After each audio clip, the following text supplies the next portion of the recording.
भारतवर्ष का ये बहुत बड़ा भाग्य है कि इस पृथ्वी पर भगवान श्री राम का आगमन हुआ और इसी पृथ्वी पर भगवान श्री कृष्ण जो 16 कलाओं से युक्त हैं, उनका आगमन धर्म की स्थापना के लिए, अधर्म का विनाश करने के लिए, प्राणियों में सद्भाव रह सके और दुष्टता का दलन हो सके, संसार के अंदर से आसुरी भाव समाप्त हो। क्योंकि आसुरी भाव व्यक्ति में बिना बुलाए आता है।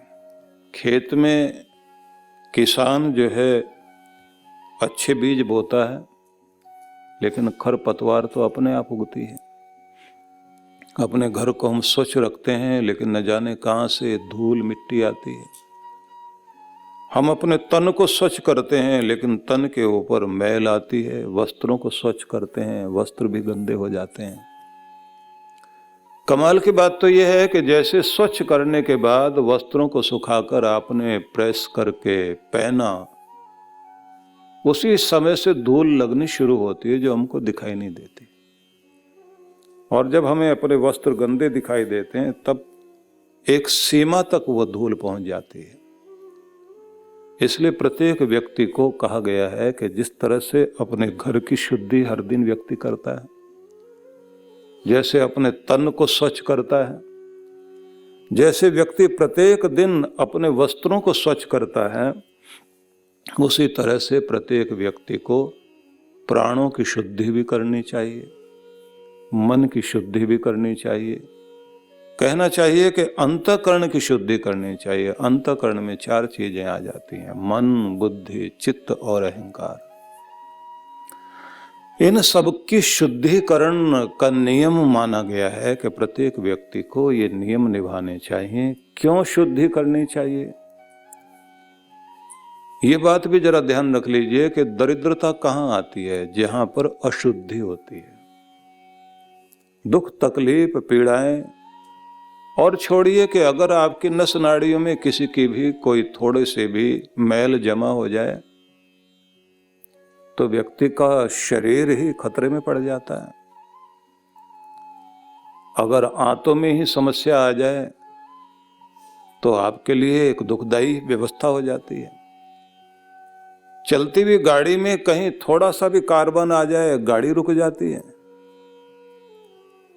इसलिए ये कहना कि थोड़ी बहुत धूल मिट्टी तो जीवन में होती है, तो आंखों के आगे थोड़ा सा भी जाला आ जाए, मोतियाबिंद जिसको कहते हैं, आपको दिखाई देना बंद हो जाता है। और तो और अगर किसी को पीलिया हो जाए, जॉन्डिस हो जाए, उसको सारी चीजें पीली पीली नजर आने लग जाती हैं।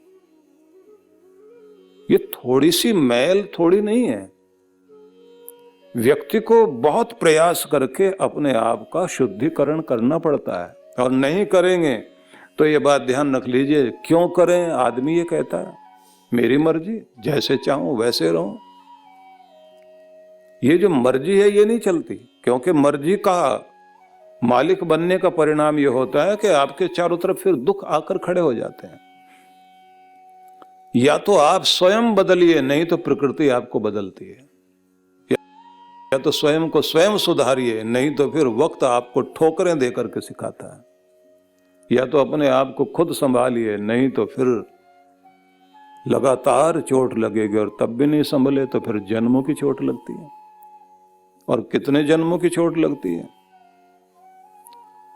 एक महान पुरुष थे जो ये कहा करते थे, हम लोग बचपन में सुनते थे कि 84 लाख योनियों में चले गए तो तुम्हारा सैकड़ों वर्षों के लिए एक चक्कर हो गया, अनेक अनेक योनियों में घूमते हुए चल करके आओ।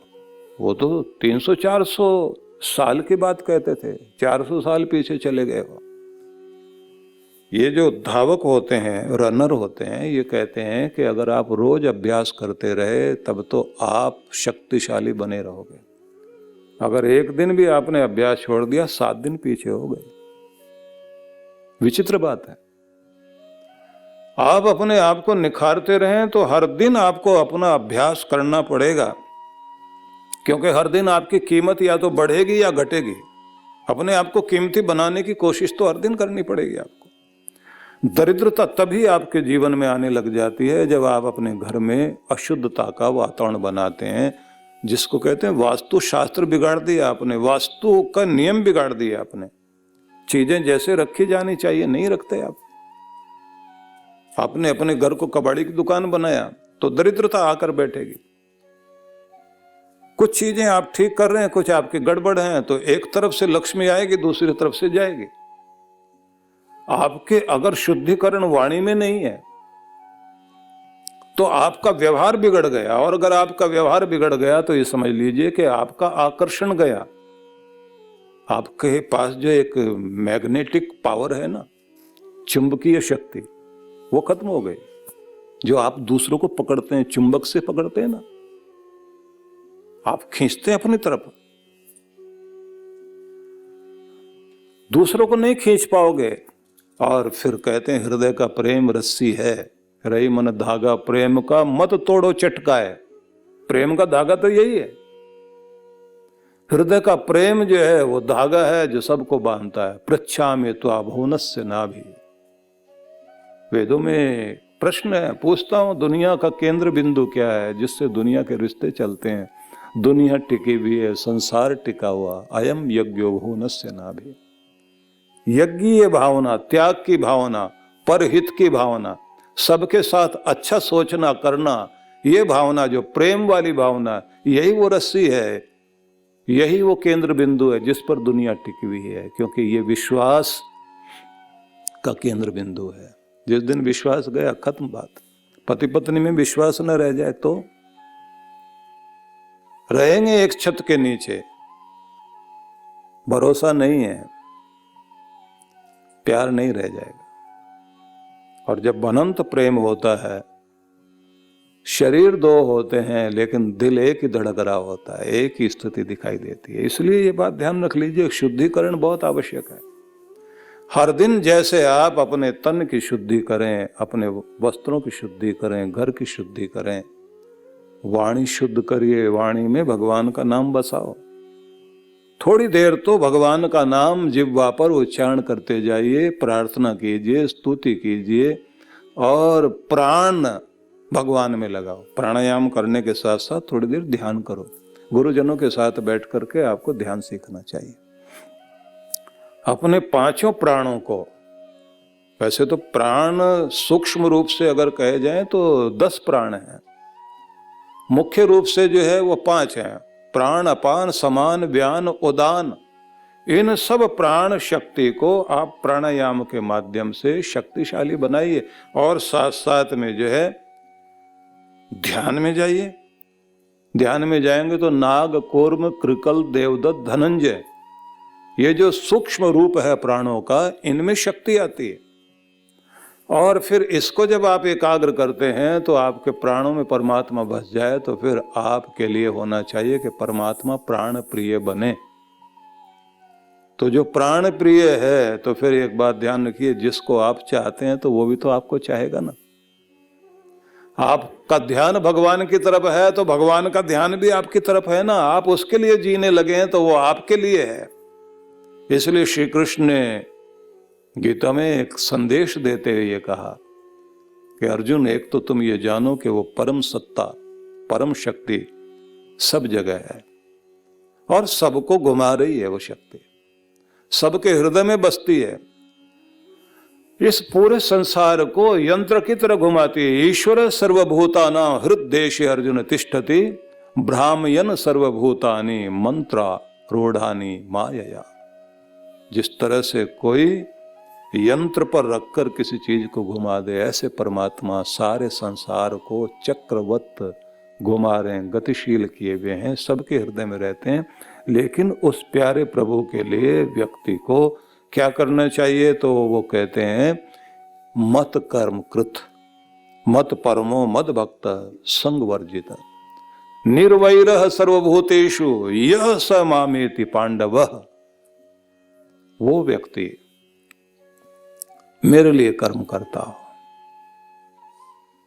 भगवान के लिए कार्य करे, मतलब उसका प्रत्येक कार्य उसका नहीं है, हर कार्य को पूजा बना ले भगवान की। आपके घर में बनता हुआ भोजन भगवान का प्रसाद हो जाए। आप जो अपनी दुकान में बैठे हैं, भगवान को याद करने वाले लोग अपने खेत में रहें, खलियान में रहें, ऑफिस में रहें या दुकान में रहें, जहां भी जो भी अपना कर्म कर रहे होंगे, उसका कर्म जो है एक पूजा बन जाता है। कृष्ण भगवान इसको एक शब्द देते हैं, दिव्य कर्म। तुम अपने कर्म को दिव्य कर्म बनाओ, डिवाइन एक्शन। दिव्य कर्म जो है वो एक ऐसा कार्य है, सामान्य कार्य तो सब कोई करते हैं, जिसका के काम में भगवान भी जुड़ जाए ना। जब कबीर से पूछा गया कि ये आप ताना बाना बुनते हैं, भक्ति कब करते हैं? बोले ये ताना बाना नहीं है, ये ताने बाने में मेरी पूजा भी चल रही है, क्योंकि इसके साथ एक एक ताने बाने के साथ मैं राम को भी बुन रहा हूं। इसमें भगवान का नाम जपते जपते काम कर रहे हैं। ऐसे काम करने वाले लोगों का प्रत्येक कर्म भी भक्ति बन जाएगा। सारा काम धंधा छोड़ करके आप सारा दिन सिर्फ जाप ही करते रहे, नहीं, सांसारिक जिम्मेदारियां निभाइए और उसमें अपने भगवान को जोड़ दीजिए, और फिर देखिए कि आपका कर्म जो है दिव्य कर्म बन जाएगा। जब व्यक्ति अपने कर्म को करते हुए और ये समझता है कि मुझे एक कार्य मिला है, मधुमक्खी से कह दिया भगवान ने कि जाओ, एक शरीर तुम्हें दिया गया है, एक आत्मा है उसमें भी। जो आत्मा हमारे शरीर में है वही मधुमक्खी के शरीर में है। पूरी जिंदगी मिठास मिठास मिठास ढूंढो, कहां कहां से चुन सकते हो मिठास। मधुन में निक्रमणम मधुन में परायणम, वाचा वदामि मधुमत भूयासम मधुसंदृशः, वेदों में मंत्र है। मेरा जाना मधुरता से युक्त हो और मेरा आना भी मधुरता से युक्त हो। अपने घर से बाहर निकलें मिठास लेकर, स्वीटनेस। लोग एक दूसरे के नाम को मधुरता के साथ जोड़ते जरूर हैं। कितने सारे नाम जोड़ देते हैं पति पत्नी एक दूसरे के लिए, स्वीट शब्द लगाकर, स्वीट हार्ट और न जाने कौन कौन से शब्द बोलते हैं। आप अपने हिंदी में बोलेंगे मधुर हृदय। मधुर हृदय हो, बहुत अच्छी बात है, लेकिन बड़ी बात तो तब दिखाई देती है कि जब आपके व्यवहार में मधुरता दिखाई देती हो। व्यवहार में मधुरता कब आती है? जब आप हृदय में मधुरता लेकर आए। वे लोग जिनके अंदर ये मिठास रहती है तो उनकी आंखों में भी प्रेम दिखाई देता है। किसी का भी अहित नहीं करेंगे। जरा सोच कर देखिए कि वे लोग, जो पुराने लोग धर्म कर्म वाले बहुत थे, पढ़ाई लिखाई इतनी ज्यादा नहीं थी, उनके लिए एक उदाहरण दिया जाता है कि किसी ने जाकर के दुकानदार से पूछ लिया कि साहब आपके यहाँ से माल तो ठीक मिलता है ना, मिलावट तो नहीं है, नाप तोल में कमी तो नहीं है, चीज शुद्ध तो मिलती है। तो क्या बोलता था? बाल बच्चेदार आदमी हूं, घर गृहस्थी वाला हूं, बच्चे मेरे भी हैं, मेरा किया हुआ मेरे बच्चों के आगे आए, ऐसा काम कभी नहीं कर सकता। मेरे यहां महंगी सस्ती चीज हो सकती है, लेकिन मिलावट की और गलत चीज नहीं हो सकती। क्यों पाप करूंगा मैं?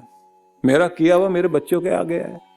अब कौन समझता है इस बात को कि हमारा किया हुआ आगे आएगा? आज का पढ़ा लिखा आदमी वो कहता पैसा पैसा होता है, आप कैसे भी कमाओ। कौन सी काली कमाई, कौन सी गोरी कमाई, श्वेत श्याम का क्या मतलब? महान पुरुषों ने तो, वो कहते हैं ना, किसी महिला ने भोजन के लिए बुलाया साधु को और उसने जो है भोजन कराते कराते हाथ में थाली लेकर के आए और उसके घुटने में दर्द था। आए, ये क्या मैं कर रही हूं? ऐसे करते हुए कुछ हाय हाय बोल दिया। वो महात्मा वहां से उठ के चले गए कि तुम्हारी हाय में भोजन में आ रही है, यहां से वो खा करके नहीं जाना चाहता, क्योंकि मैंने तो लोगों की हाय हाय हटाई है। भोजन में तुम परमात्मा का नाम जपते समय भी हाय हाय ना करो। बड़ी अजीब तरह की कहानियां आती हैं हमारे ग्रंथों में, जिसका सार मैं आपको सुना रहा हूं, क्योंकि इस समय हम भगवान श्री कृष्ण की वाणी सुन रहे हैं। उन्होंने कहा जो मेरे लिए कर्म करने वाले लोग हैं उनका प्रत्येक कार्य जो है मेरी पूजा ही होता है, क्योंकि वो सबसे अधिक मुझे ही सब कुछ मानते हैं। मुझे सब कुछ मानते हैं तो उसका मतलब क्या है?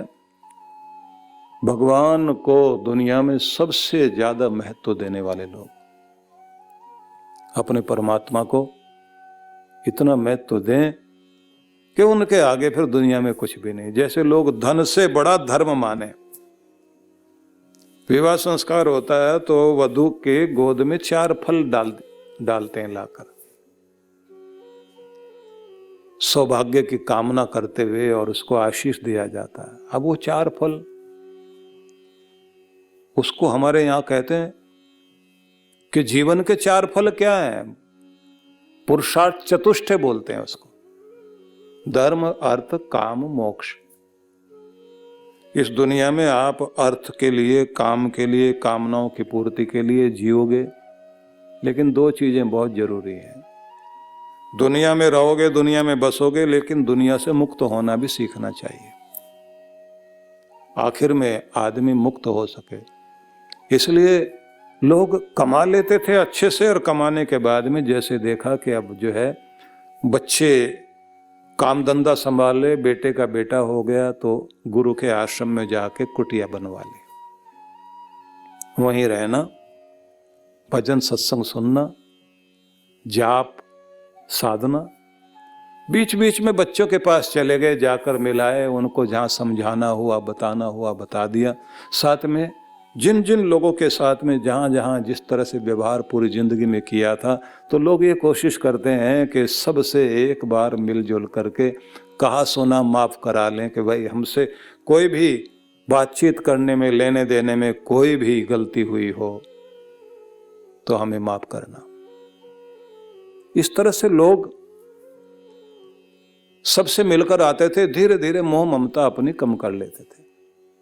और ऐसे लोग देखे हैं कि जिनको 80-86 वर्ष की उम्र हो गई, सबसे मोह हट गया, सबके कल्याण की कामना कर रहे हैं, सभी तो मेरे अपने हैं।